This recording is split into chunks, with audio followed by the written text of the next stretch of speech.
Goedenavond allemaal, van harte welkom bij deze eerste uitzending van 2026. Wij wensen jullie natuurlijk eerst allemaal, ook de mensen die hier aanwezig zijn, een heel erg mooi en vreugdevol 2026 toe.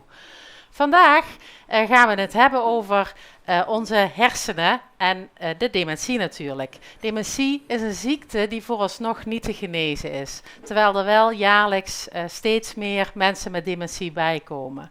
Maar wat heel veel mensen niet weten is dat je zelf allerlei dingen kunt doen om dementie te voorkomen. Onderzoekers van het Alzheimercentrum Limburg die doen hier onderzoek naar. En ze hebben bijvoorbeeld een test ontwikkeld waarmee je kunt kijken hoe je hersengezondheid is.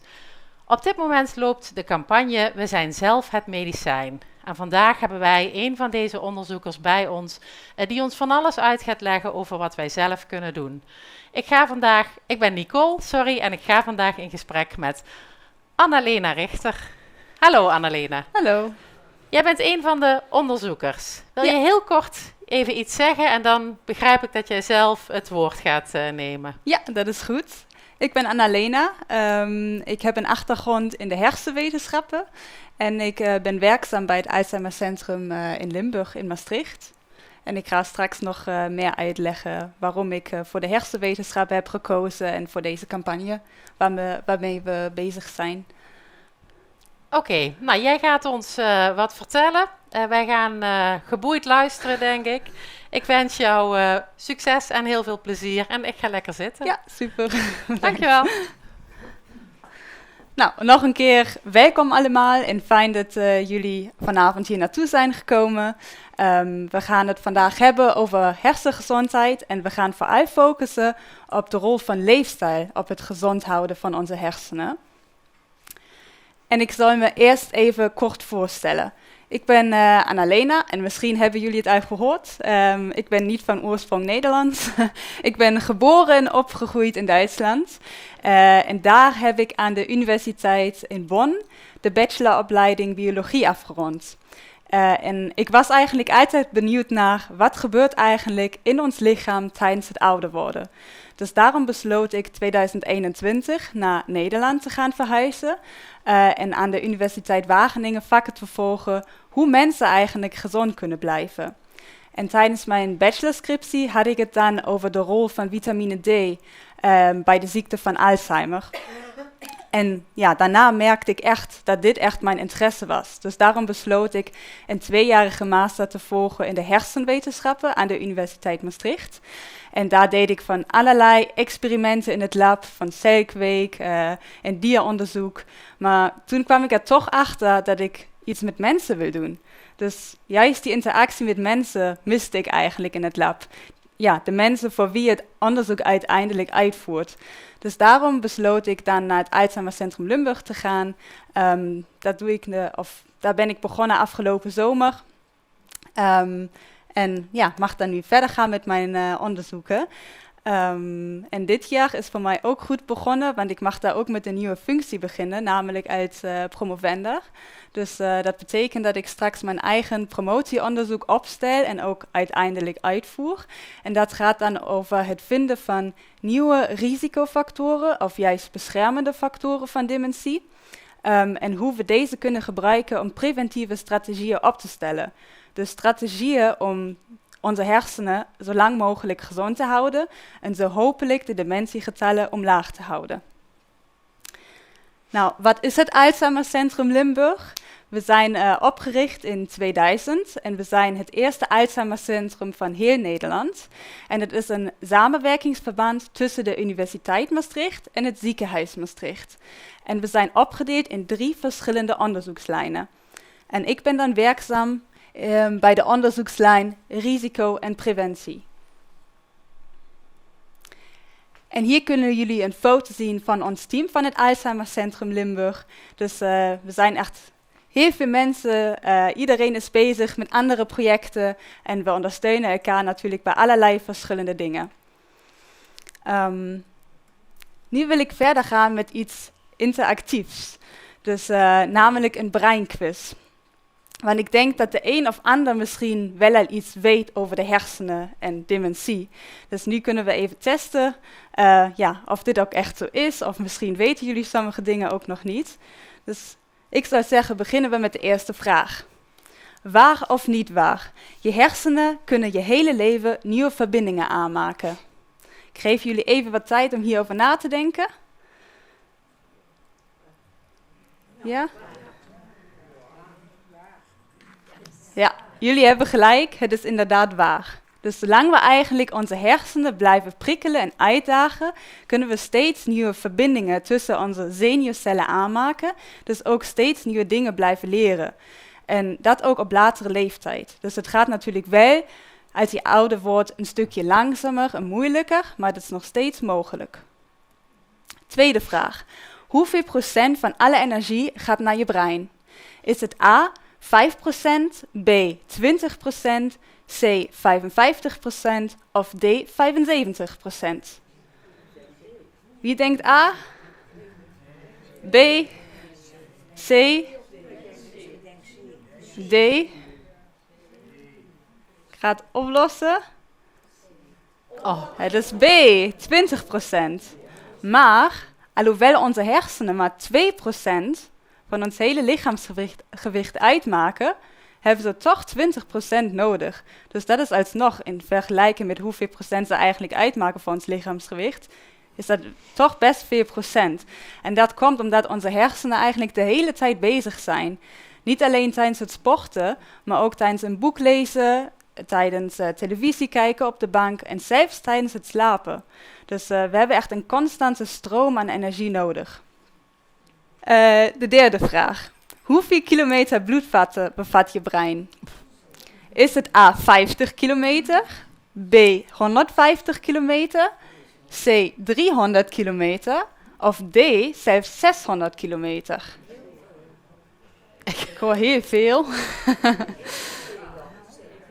De meeste denken T? B? B of C?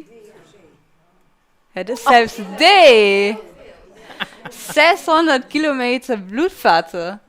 Dus dat is echt superveel. Maar die hebben we ook echt nodig om al dat zuurstof en al die voedingsstoffen naar onze hersencellen te krijgen. Want dat hebben we nodig, zodat ze goed kunnen blijven functioneren. Dus het is juist belangrijk dat we zoveel bloedvaten hebben en dat ze echt zo'n netwerk vormen in onze hersenen. En dan een laatste vraag, ook weer waar of niet waar. Dementie overkomt je. Je kunt het niet uitstellen of voorkomen. Ja, niet waar. Niet waar. Het is niet waar. Want wetenschappelijk onderzoek toont dat je wel zelf iets kunt doen om je risico te verlagen. En ik zal dat straks meer uitleggen. Maar voordat ik dat doe, wil ik eerst even nog een keer duidelijk maken wat we eigenlijk onder dementie verstaan. Nou, dementie is op dit moment de snelst groeiende doodsoorzaak van Nederland. En we tellen op dit moment 300.000 mensen met de diagnose dementie. Maar dementie is niet één ziekte. Het is eigenlijk een verzamelnaam van 50 verschillende ziektes. En ik denk de meeste van jullie kennen misschien de ziekte van Alzheimer. Dus dat is ook de meest voorkomende ziekte. Vorm van dementie. Maar er zijn ook andere soorten van dementie. Bijvoorbeeld frontotemporale dementie, Lewy body dementie, vasculaire dementie. En wat we ook heel vaak zien, is dat mensen een gemengde vorm hebben. Maar waar gaat het dan precies mis? Nou, we hebben 86 miljard zenuwcellen in onze hersenen. En deze zenuwcellen communiceren met elkaar om informatie uit te wisselen. En dat doen ze via verbindingen. De zenuwcellen maken verbindingen met elkaar. En één zenuwcel maakt ongeveer 10.000 verbindingen met andere zenuwcellen. Dus ook, zoals zo net met de bloedvaten, we hebben weer een heel groot netwerk van zenuwcellen die met elkaar communiceren. Wat we zien bijvoorbeeld bij de ziekte van Alzheimer, is dat eiwitklompjes binnen de zenuwcellen, maar ook tussen de zenuwcellen vormen en daardoor de communicatie moeilijk maken, dus verstoren. En daardoor kunnen ook weer zenuwcellen afsterven. Ook nog over die eiwitten trouwens. Die eiwitten heeft iedereen van ons. Dus ze zijn niet per se slecht. Ze zijn juist ook belangrijk. Maar bij mensen die de ziekte van Alzheimer hebben, gedragen deze eiwitten anders. Waardoor ze dan die ophopingen vormen. Dus de eiwitten per se zijn niet slecht, maar ze gedragen gewoon anders bij de mensen met de ziekte van Alzheimer. Maar bij vasculaire dementie heeft het een andere oorzaak. Want daar is het eerder terug te voeren op een storing met de doorbloeding. Dus ook afhankelijk waar we de storing zien in de hersenen, hebben mensen met vasculaire dementie ook weer verschillende symptomen.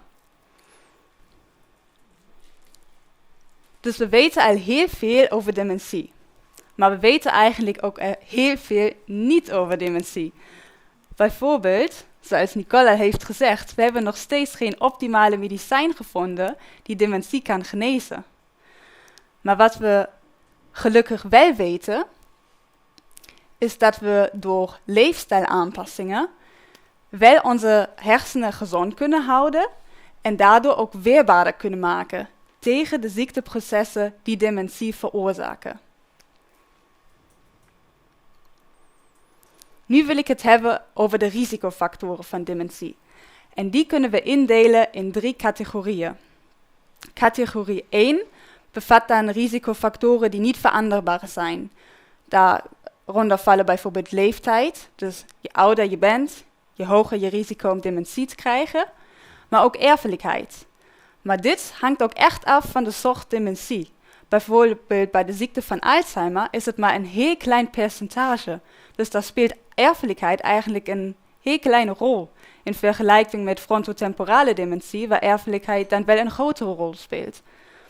En dan hebben we ook de verschillen tussen mannen en vrouwen.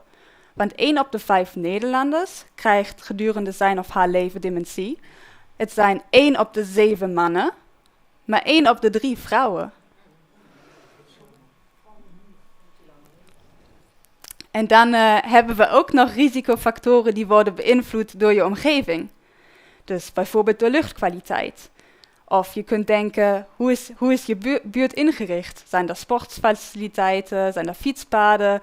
Hebben jullie musea in de buurt of theaters? Dit heeft ook allemaal invloed op hoe goed je bezig kunt blijven met dingen. En dan ook je socio-economische status, dus je inkomen, je educatie. En vandaag wil ik het vooral hebben over leefstijl. Dus wat mensen eigenlijk op individueel niveau kunnen doen om de hersenen gezond te houden. Dus uit wetenschappelijk onderzoek blijkt dat er 15 leefstijlfactoren zijn die invloed hebben op het ontwikkelen van dementie. En 5 van deze factoren staan hier op deze slide. En dat zijn juist beschermende factoren van dementie. Dus ze zorgen ervoor dat we een cognitieve reserve opbouwen. Dus dat zou betekenen meer zenuwcellen en meer van deze verbindingen, waar ik het zo net over heb gehad. Dus een hogere cognitieve reserve. Dus dan zijn ze weerbaarder tegen de ziekteprocessen die dementie veroorzaken. Dus mensen met een hogere cognitieve reserve hebben minder kans om dementie op te lopen. En daaronder vallen bijvoorbeeld het mediterraanse dieet, lichaamsbeweging, mentale stimulatie, geen of weinig alcohol. En de nieuwe factor die daarbij is gekomen is sociaal contact. Dus zoals jullie misschien kunnen verwachten, gesprekken stimuleren echt meerdere hersengebieden tegelijkertijd. Dus dat versterkt ook weer die verbindingen tussen de zenuwcellen. Verder verbetert sociale interactie ook je stemming. En zoals jullie straks ook zullen zien, is depressie een risicofactor van dementie. Dus door die sociale interactie kunnen we misschien ook het risico om depressie te krijgen verminderen, omdat we dan een betere stemming krijgen. Hierbij wil ik ook zeggen dat de grootte van het sociaal netwerk een minder belangrijke rol speelt dan de frequentie en de kwaliteit van het contact. En dan de overige 10 factoren zijn risicofactoren. Dus dat zijn echt de factoren die het risico verhogen. En hieronder vallen roken, diabetes, hoge bloeddruk, hoog cholesterol, obesitas, hartziekten, chronische nierziekten, depressie. En er zijn ook weer 2 recent toegevoegde factoren. En dat zijn, een van hun zijn slechte slaap. Want een minder lange diepe slaap en 3 slaap noemen we dat ook, of dat is de fase, of remslaap, verhogen de kans op dementie.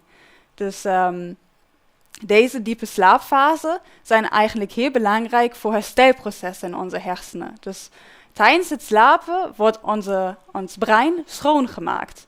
Dus al die schadelijke afvalstofjes worden dan verwijderd.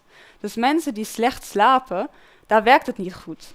Dus dan hopen deze afvalstofjes op, zoals we bijvoorbeeld ook zien dan bij de ziekte van Alzheimer. Deze eiwitklompjes die kunnen dan niet goed worden verwijderd bij mensen die slecht slapen. Verder kan chronisch slecht slapen ook het risico verhogen voor ontstekingen, wat natuurlijk ook weer niet goed is. En dan het tweede factor die recent is toegevoegd is gehoorverlies. Dus gehoorschade kan veroorzaken dat mensen geluiden en gesprekken niet meer goed kunnen volgen. Dus dan missen ze ook gelijk de prikkel, dus de mentale stimulatie, wat we juist ook hebben gezien, wat een beschermende factor is. Dus die valt dan ook weer weg. Verder kan gehoorschade ook ervoor zorgen dat we ook weer chronische stress ervaren. En dat kan natuurlijk ook weer een negatieve invloed hebben op onze hersenen. Het dragen van een gehoorapparaat is dan wel weer helpvol. Dus mensen die een gehoorapparaat dragen, die kunnen nog steeds dan gesprekken volgen, die mentale stimulatie binnenkrijgen, meer sociaal contact met andere mensen hebben. Dus dat is dan juist weer goed om de cognitieve symptomen uit te stellen. Het Alzheimer Centrum Limburg heeft ook een app ontwikkeld, de Mijn Breincoach app. Dus ik weet niet, misschien kennen mensen deze app al? Nee, sommigen, niet iedereen. Oké. Deze app is heel handig als mensen aan hun leefstijl willen werken om de leefstijl hersengezonder te maken. Dus aan het begin vult u dan een vragenlijst uit over deze 15 leefstijlrisicofactoren. En dan krijgt u persoonlijk advies over hoe je het beste aan de slag kunt gaan om uw leefstijl te verbeteren. We waren ook benieuwd of deze 15 risicofactoren bekend zijn onder de bevolking. Dus daarom hebben we een vragenlijstonderzoek uitgevoerd. En toen bleek dat eigenlijk de beschermende factoren, zoals nieuwsgierig blijven, dat valt een beetje onder mentale stimulatie, lichaamsbeweging en sociaal contact, die werden heel goed herkend.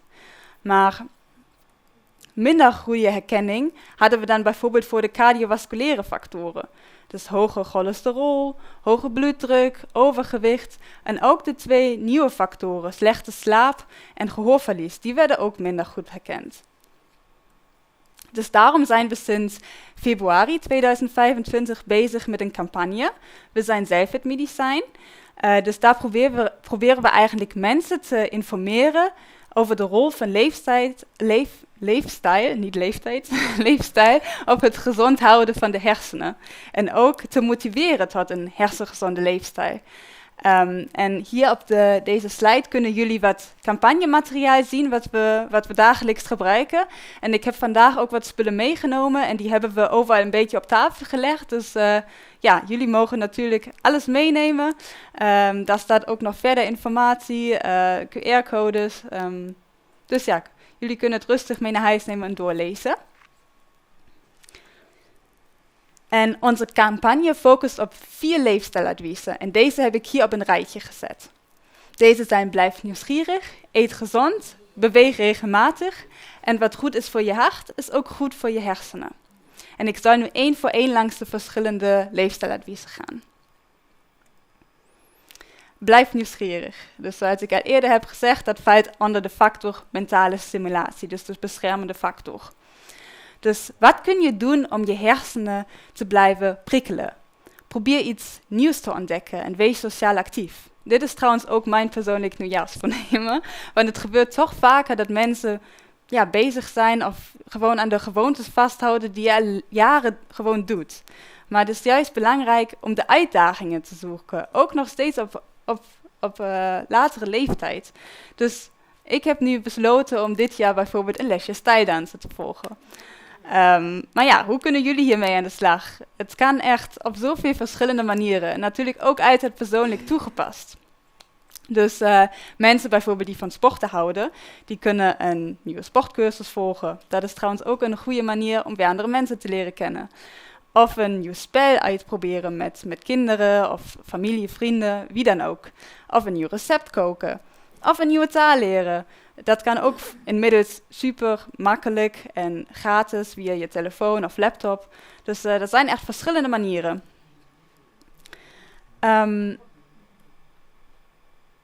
Dus ja, wat eigenlijk het meest belangrijk is, dus die afwisseling. Dus dat we eigenlijk altijd de hersenen kunnen blijven uitdagen om weer die nieuwe verbindingen aan te maken om weerbaarder te zijn tegen ziekteprocessen. En het ook misschien om samen met mensen te doen, omdat het gewoon een stukje leuker is. Zoals jullie weten, gebruiken onze hersenen 20% van alle energie. En we halen deze energie uit onze voeding. Dus alles wat we eten heeft directe invloed ook op onze hersenen. En wat wordt aanbevolen is het volgen van de mediterraanse dieet. Dus wat is het mediterraanse dieet? Wat er niet in past, is het eten van veel rood en bewerkt vlees. En dat komt omdat dit soort vlees heel veel verzadigde, dus ongezonde vetzuren bevat. En deze vetzuren kunnen onze cholesterolwaarde verhogen en daardoor ook weer het risico op hart- en vaatziekten. Verder is het bewerken van vlees in verband gebracht met kanker. Dus het bewerken van vlees zorgt voor kanker. Daarbij ontstaan kankerwekkende of kunnen kankerwekkende stoffen ontstaan. Die noemen we ook carcinogenen. Ook bewerkte voedingsproducten, zoals koekjes of voorverpakte maaltijden, bevatten heel vaak grote hoeveelheden van suikers of zout. Dus deze kunnen dan ook weer het risico verhogen op diabetes en hart- en vaatziekten. Dus beide zijn ook weer risicofactoren van dementie.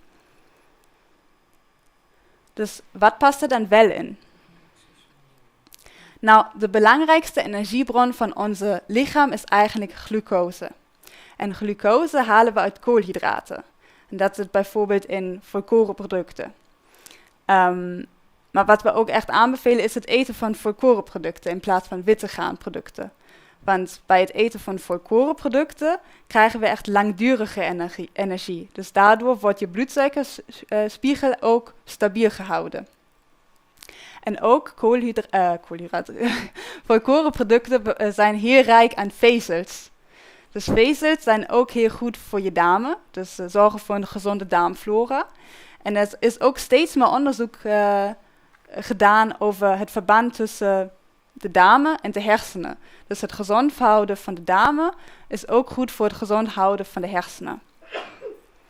Dan is het eten van olijfolie, noten, zaden en vette vis ook belangrijk.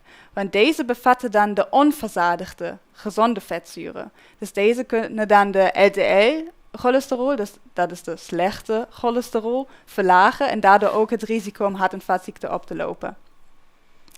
Verder, ik denk misschien de meeste mensen kennen omega-3 vetzuren of hebben het misschien al een keer gehoord. Dus dat zijn ook onverzadigde vetzuren. Die zitten ook in olijfolie, noten, zaden en vette vis. En deze zijn echt bouwstoffen van zenuwcellen. Dus die hebben we nodig om nieuwe zenuwcellen aan te maken.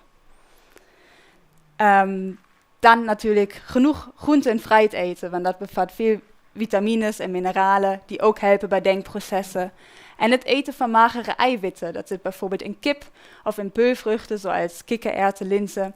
Want deze geven een verzadigd gevoel en helpen bij het houden van een gezond gewicht, maar zijn ook heel belangrijk voor het spierweefsel. En deze eiwitten worden ook gebruikt als bouwstoffen voor neurotransmitters. En neurotransmitters, dat zijn stofjes die zenuwcellen gebruiken om met elkaar te communiceren via de verbindingen. Dus ja, deze bouwstoffen worden ook grotendeels gehaald uit eiwitten. Dan het volgende advies is beweeg regelmatig. Dus beweging zorgt voor een goede doorbloeding. Dus al die energie, al die glucose, al dat zuurstof kan echt naar je hersencellen gaan, zodat deze echt goed kunnen functioneren. Verder stimuleert sporten de aanmaak van een groeifactor. En die noemen we in de wetenschap Brain-Derived Neurotrophic Factor, dus BDNF. En deze groeifactor helpt bij het groeien van nieuwe zenuwcellen en verbindingen. Dus deze wordt ook door het sporten gestimuleerd. Ook worden tijdens het sporten neurotransmitters vrijgelaten. Dus die neurotransmitters waar ik het er net over heb gehad, die stofjes waar die zenuwcellen gebruiken om met elkaar te communiceren. En daaronder vallen bijvoorbeeld serotonine en dopamine.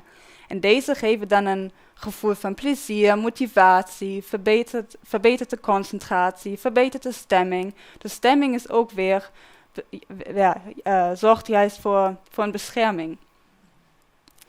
Dus wat kun je doen om voldoende te bewegen? Het advies is om 2,5 uur per week matig intensief te gaan bewegen. Dus wat is matig intensief? Dus matig intensief betekent dat je sneller gaat ademen, licht gaat zweten. Dus dat kan bijvoorbeeld om te gaan te fietsen, te wandelen of zelf al in de tuin werken, huishouddingen doen. En dan nog 2 keer per week spier- en botversterkende oefeningen uitvoeren. Dus dat is krachttraining. Dat kan met gewichten of gewoon met je eigen lichaamsgewicht. Maar wat het meest belangrijkste is om eigenlijk iets te vinden wat je leuk vindt. Want alleen als je het leuk vindt, maak je daar een regelmatige basis van. Dus hoe kun je hiermee beginnen?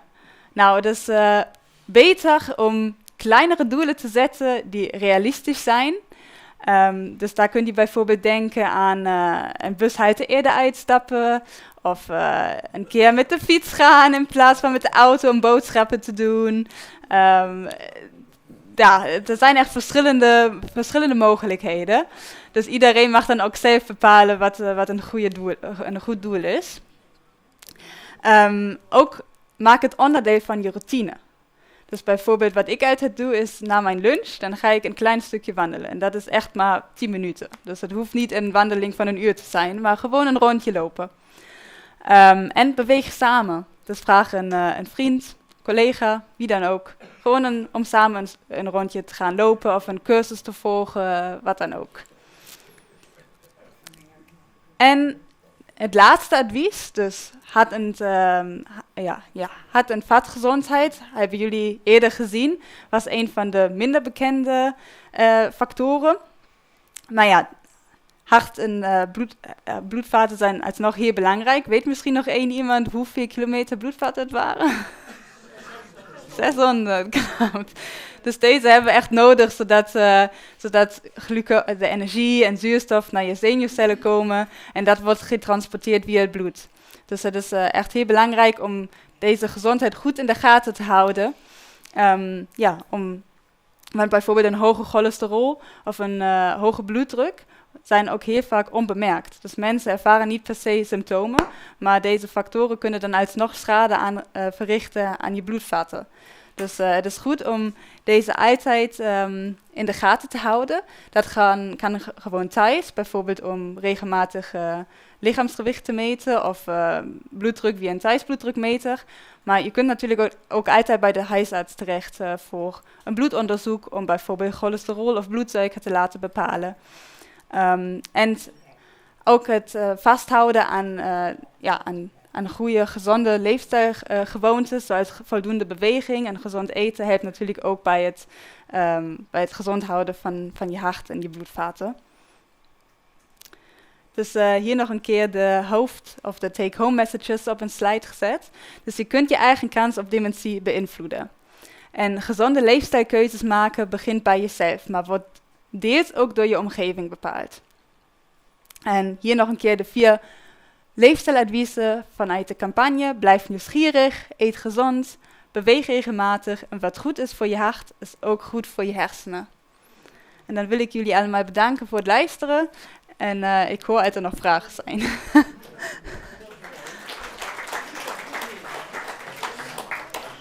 Nou, Annalena, bedankt.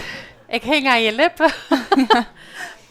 Heel erg goed verteld. Voor mij in ieder geval ook echt wel weer nieuwe informatie. Dus, en volgens mij, als ik zo hier en daar de geluiden hoorde, dan gold dat voor meer mensen. Wat grappig was, je was aan het vertellen over bewegen en toen kwam er op mijn horloge een bericht binnen voor mij dat ik nog 25 minuten te gaan heb vandaag om even te bewegen. Is ook een manier hè, om dat in te stellen, zodat je daaraan herinnerd wordt. Anna, ik heb nog wel een vraagje. Je had het over slaap is onder andere belangrijk. Dat hebben jullie, is eigenlijk een nieuwe toegevoegde factor, begreep ik van jou. En je had het over de remslaap, dus de periode waarin de slaap het diepste is. Is er dan ook bekend hoe lang je dan moet slapen? Of kun je daar zelf wat aan doen? Of hoe zit dat? Ja, dat probleem ook met slaap meten is, wat we zien bij studies, is dat het op zoveel verschillende manieren wordt gemeten. Dus het is niet alleen de lengte, maar ook de kwaliteit, dus welke slaapfases. Dus het is eigenlijk ook nog steeds heel lastig voor ons onderzoekers om slaap echt goed te kunnen meten. Dus ik durf nu ook niet echt te zeggen van zoveel uur moeten jullie een remslaap hebben. Maar ja, een remslaap kunnen jullie waarschijnlijk sowieso niet heel makkelijk bepalen. Want ja, hoe wil je dat beïnvloeden? Misschien zijn er manieren, maar niet echt makkelijke manieren. Dus voor nu is het voor jullie eigenlijk met name belangrijk dat jullie ontdekt hebben dat dat ook een factor is. En van daaruit gaat het onderzoek dan weer verder, denk ik. Ja, inderdaad. Dan even terugkomend op dat onderzoek. Jullie zijn er nu mee bezig, jullie zijn er al lang mee bezig en ook nog niet mee klaar, denk ik. Komen daar resultaten van of kunnen we dat volgen op een bepaalde manier? Ja, zeker. Dus waar we het nu vandaag over hadden, over de campagne, dus die is begonnen in februari 2025. Dus daar hebben we eerst een voormeting gedaan. Dus dat waren ook de resultaten die ik zojuist had laten zien met welke factoren goed herkend werden en welke slecht herkend werden. Dus we zijn nu al bezig met het organiseren van een tweede vragenlijst.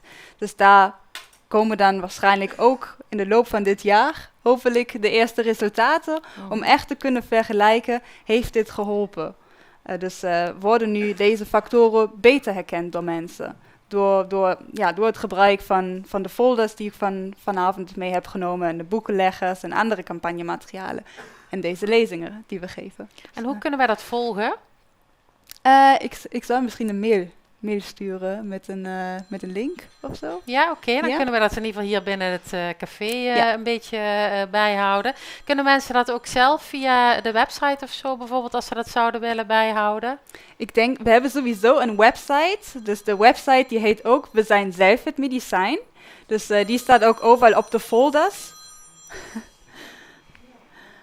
Dus die staat ook overal op de folder, staat de naam van de website. Dus ik denk als we echt resultaten hebben, dan wordt dat ook heel groot daar via de website gedeeld. Ja, nou wij blijven ook wel op de hoogte. Dus ik denk in ieder geval dat het voor de mensen hier geldt. Als zij een vragenlijst zouden krijgen, zij zijn op de hoogte nou. Ja. Dus tenminste, volgens mij luisterde iedereen heel aandachtig. Ik wil jou dan hierbij bedanken. We weten denk ik allemaal wat we kunnen doen, hoe we aan de gang kunnen, als we dat niet al zijn. Het is een goede reminder denk ik om bij jezelf ook weer even na te gaan met ben ik eigenlijk wel goed bezig, zorg ik goed voor mijn lijf en voor mijn psyche, want daar gaat het dan natuurlijk om. Heel erg dankjewel, het was een heel erg duidelijk verhaal. Ik wens jullie ook heel erg veel succes natuurlijk nog met het onderzoek. Ja, wij hopen allemaal op dat er heel snel toch, behalve dat we het kunnen voorkomen, ook een genezing komt voor dementie. Dat hopen we ook, Ik blijf het gewoon steeds benoemen. Dan wil ik graag de kijkers thuis ook bedanken voor het kijken. Ik hoop dat ook jullie een hele leerzame uitzending hebben gehad. De volgende caféavond is 9 februari. Het thema is dan op vakantie met degene met dementie en de mantelzorger. Daar komt iemand over vertellen. De eerstvolgende uitzending is dan de 12e. Dan kunt u thuis weer bekijken. Maar ik zeg het elke keer en ik zeg het ook nu. Het is een nieuw jaar. We hebben net geleerd. Doe nieuwe dingen. Kom met elkaar in gesprek. Kom gewoon gezellig hier naar de camphaan toe op maandag de 9e. En dan zien wij u hier graag. Wij ontvangen u met open armen. En dan kunt u hier samen met ons live het gesprek bekijken. Voor nu rest mij, de kijkers thuis, een fijne dag dan wel avond te wensen. En we zien elkaar graag de volgende maand weer terug. Tot ziens!